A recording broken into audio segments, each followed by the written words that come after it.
কুমারঘাট মহকুমার মাছমারা টাউন হলে একদিনের বিশেষ সচেতনতা কর্মসূচির আয়োজন করা হয়। ঊনকোটি জেলার পুলিশ সুপার সুদাম্বিকা আরের উপস্থিতিতে অনুষ্ঠিত এই কর্মসূচিতে নেশামুক্ত সমাজ গঠন, বাল্যবিবাহ রোধ, যান দুর্ঘটনা এড়ানো এবং অপরাধ সম্পর্কে সচেতনতা বাড়ানোর উপর গুরুত্ব দেওয়া হয়। এই বিশেষ অনুষ্ঠানে এলাকার ছাত্রছাত্রী, অভিভাবক মহল, বিভিন্ন সামাজিক সংগঠন, ক্লাবের কর্মকর্তারা এবং বাজারের ব্যবসায়ীরা অংশগ্রহণ করেন। অনুষ্ঠানে বক্তব্য রাখেন জেলা পুলিশ সুপার সুদাম্বিকা আর। এছাড়াও উপস্থিত ছিলেন কুমারঘাট মহকুমা পুলিশ আধিকারিক উৎপলেন্দু দেবনাথ, পেচারথল থানার ওসি মঙ্গেশ পাটারি এবং এলাকার বিশিষ্ট সমাজসেবীরা। বক্তারা সমাজ থেকে নেশা ও বাল্যবিবাহের মতো সামাজিক ব্যাধি দূর করতে সকলের সম্মিলিত উদ্যোগের উপর জোর দেন।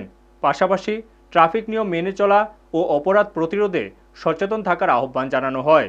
এই ধরনের সচেতনতামূলক কর্মসূচি সমাজ গঠনে গুরুত্বপূর্ণ ভূমিকা নেবে বলে মত প্রকাশ করেন উপস্থিত অতিথিরা।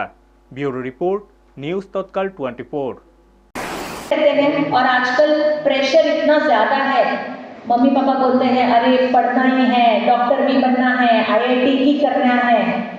तो सभी लोग समान नहीं होते और किसी किसी को पढ़ाई में इंटरेस्ट भी नहीं हो सकता है। तो जब वो प्रेशर इतना ज़्यादा हो जाता है बच्चे के ऊपर, उनको लगता है, वो फ्रेंड बोलता है अरे सिगरेट का एक कश मार ले यार।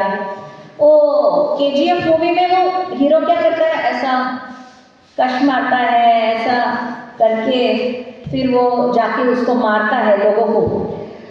बट कोई ये नहीं बताता कि ये जो सिगरेट है और ये जो ड्रग्स करने से आपकी पूरी फ्यूचर खराब हो रही है।